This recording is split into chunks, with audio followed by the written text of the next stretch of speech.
Hola, mi nombre es Xenia Bas, soy ceramista y cofundadora de Bas Taller de Cerámica. En el año 2016 recibimos el premio a la mejor marca artesana de Cataluña y nuestro trabajo ha salido en medios y revistas como Interiores, El Mundo o Interiores Minimalistas.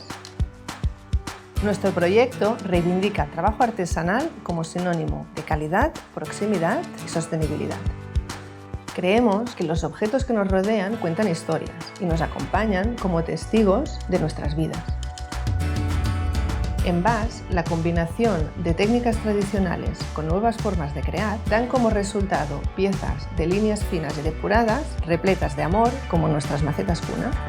El mold making consiste en crear un molde a partir de un objeto y hacer reproducciones con él, no solo para la productividad, sino también para la experimentación artística.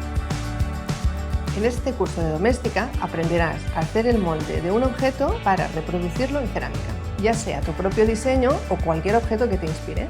Como proyecto final del curso, haremos el molde de una fruta para hacer reproducciones y ver diferentes formas y acabados.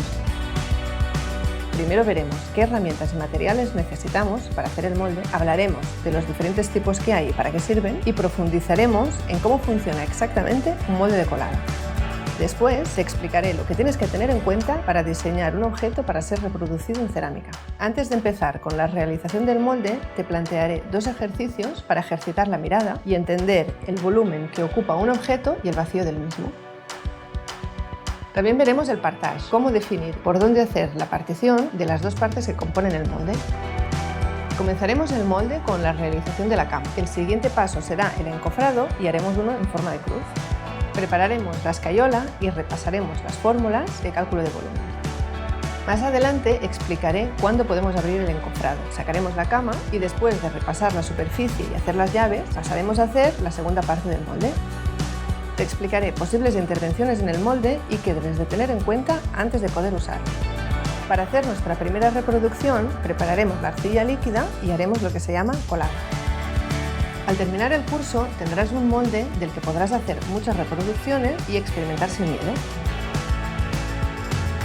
Para hacer este curso necesitarás material de papelería, algunas herramientas para arcilla, una raspa para yeso, maderas para el encofrado, barro blanco y escayola para molde. Este curso va dirigido a cualquier persona interesada en aprender una técnica para materializar una idea en cerámica.